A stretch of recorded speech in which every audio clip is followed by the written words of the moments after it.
All right, buckle up, everyone, because today we are diving deep, deep into some seriously subtle signals. Ooh, I like that. Sounds intriguing.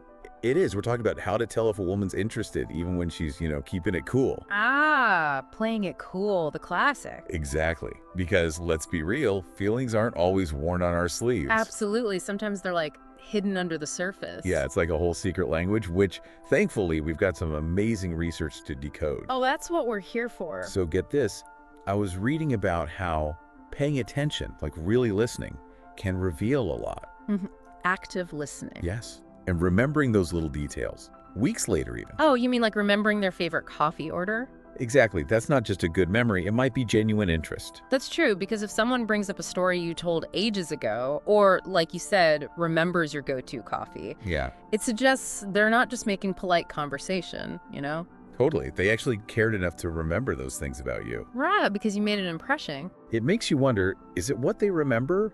Or like how consistently they remember those things about you?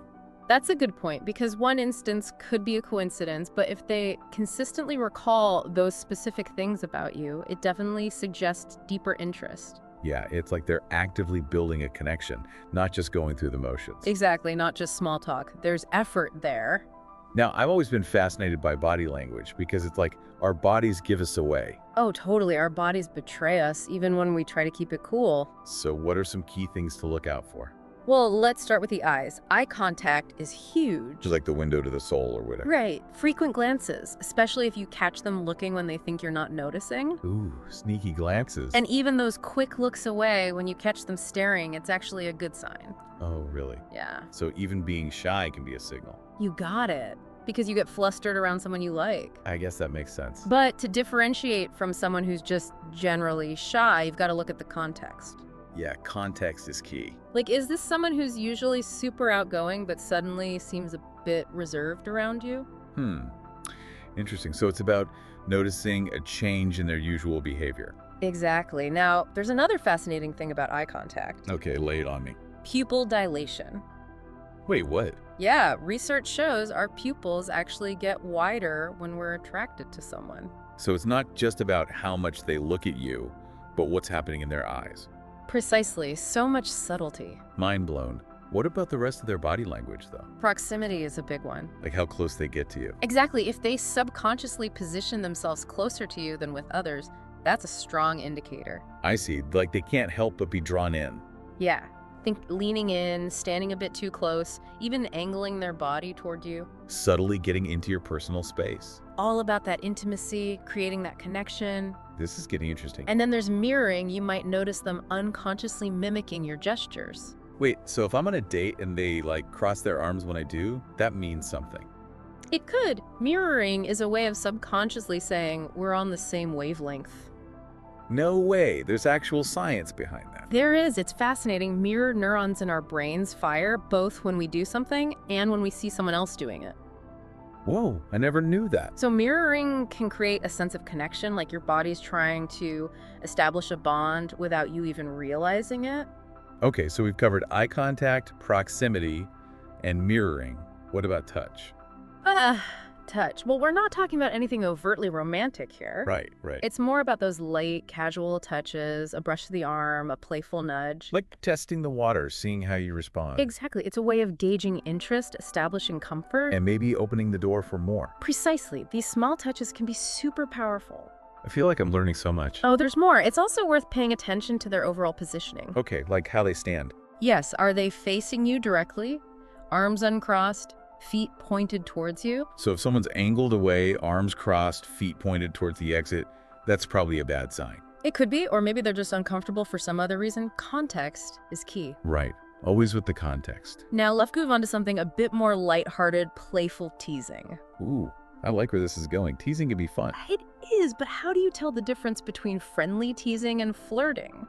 Yeah, that's a good question. It all boils down to the tone. Playful teasing is lighthearted, fun, never mean-spirited. Like that example I read about teasing someone about their obsession with fantasy football. Exactly. It shows you're paying attention to their interests, but also not taking things too seriously. Exactly. You're keeping it light. And there's often an element of testing the waters with teasing, like, are we on the same page humor-wise? Can you take a joke? Right, Yeah. can you dish it back? It's about establishing a playful dynamic. So if you find yourself being playfully teased, don't automatically think it's a bad thing. No, it could actually be a sign they're interested. They're trying to create a spark Exactly, and the best way to respond is in kind. Show them you have a sense of humor. that you can give as good as you get.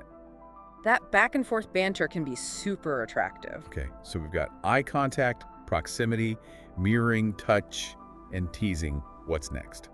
Let's talk about initiating contact. Now, traditionally, there's this expectation that men should make the first move. Ah, the old-fashioned rules. But honestly, I think those are outdated. Totally. Anyone should feel empowered to reach out if they're interested. Exactly, but in this context, a woman initiating contact can be a pretty strong sign.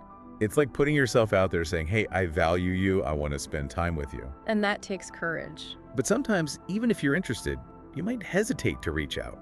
That's true. There are a lot of reasons why someone might hold back. Fear of rejection, maybe? Absolutely. Or societal pressures, past experiences. Everyone has their own comfort level. So while it's a positive sign, it's not a foolproof guarantee. Exactly. You have to consider the whole picture. This has been so insightful. Before we move on, though, I'm curious. Yeah, what's on your mind? Why do you think women specifically sometimes feel the need to hide their feelings?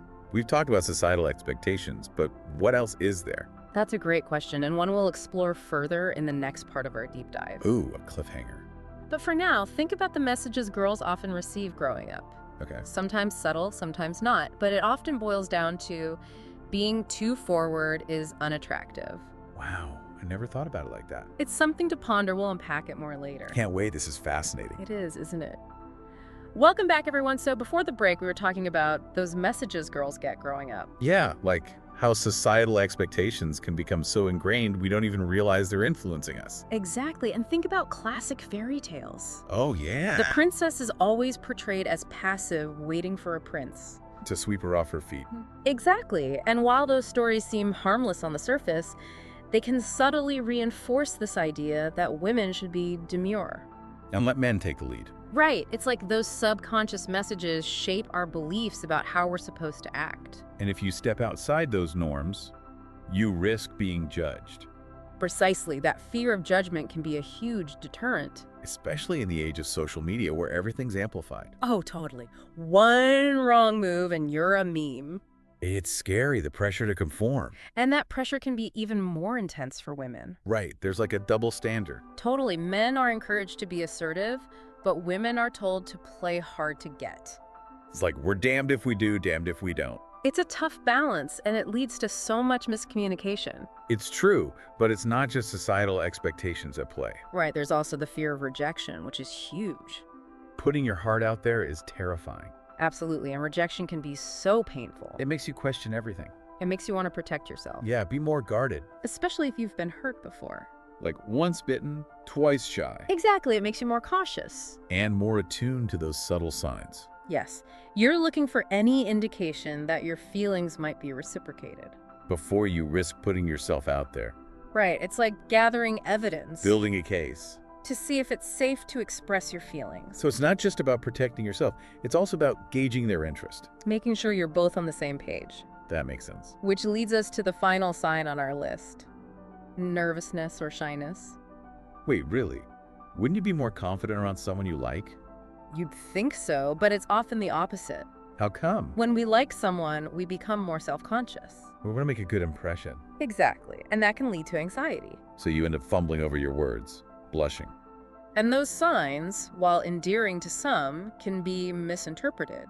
As disinterest or awkwardness. Exactly, which brings us back to context. Right, you can't just rely on one sign. You have to look at the bigger picture. Their usual behavior. Like, is this someone who's usually super confident but suddenly shy around you? That's a big difference. It is, and it's not just shyness. Some people mask their nerves with overconfidence. Really? So they might seem arrogant when they're actually smitten.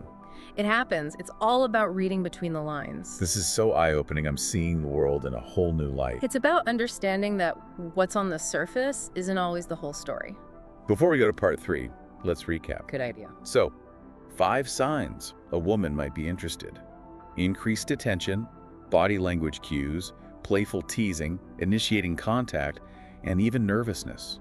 We've also explored why women might hide their feelings. Societal pressure, fear of rejection, past experiences. So much good stuff. It's been fascinating. When we come back, we'll put all this knowledge into practice with some real-life examples. And we'll talk about navigating those tricky situations where the signals are mixed. Sounds good. Can't wait. It'll be interesting. Welcome back to our final part where we put all this knowledge into action and talk about navigating those tricky situations where the signals might be mixed. Yeah, because deciphering these subtle cues can be a real challenge. Totally, it's not always black and white. It isn't. You might overthink things. And end up misreading everything. Absolutely. So let's try to break down those trickier scenarios. Perfect. Love that. Let's say you're at a party. Okay. You're chatting with someone who seems interesting. They're making eye contact, laughing at your jokes, maybe even mirroring you a bit. They're checking off some boxes on our list. Right. So what's your next move?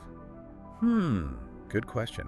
Do you just go for it and ask them out right then and there? Not necessarily. Remember, context is key. Right context. While those signs are encouraging, you don't want to come on too strong too soon. You don't want to scare them off. Exactly. It's about building that rapport first. So what would be a good approach? Keep the conversation flowing, find some common ground, maybe even throw in some playful teasing. Keep it light and fun. Exactly. Give yourselves a chance to connect. What if you're on a date and they're showing those signs but also seem nervous? It's normal to be nervous on dates, especially early on. I guess that makes sense. It shows they care. But how do you know if it's because they like you or they're just generally anxious? Look for those other signs. If the nervousness is coupled with eye contact, touch, genuine interest, it's a good sign. It's about looking at the whole picture. Exactly. And their baseline personality, too. Right. If someone who's usually super social clams up around you, that's a bigger sign. It is. It's about noticing those changes. Okay, what about initiating contact? We said it's a good sign if a woman reaches out first, but what if you're into someone and they're not making a move? I think those old rules about who initiates are outdated. You're telling me. If you're interested, go for it. But what if you do and they're not really responsive?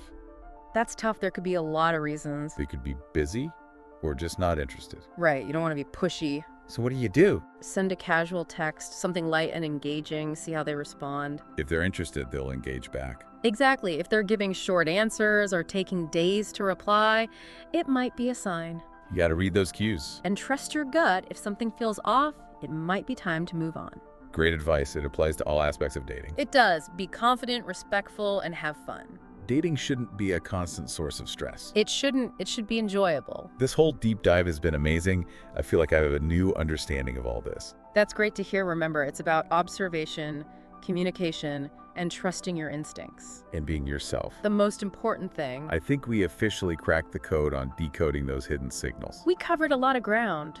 Thank you so much for joining us on this deep dive. I hope you enjoyed it. It was my pleasure. And remember, everyone, the world of dating is full of mystery. Keep observing, keep learning, and most importantly, keep those conversations open and honest. Until next time, happy decoding.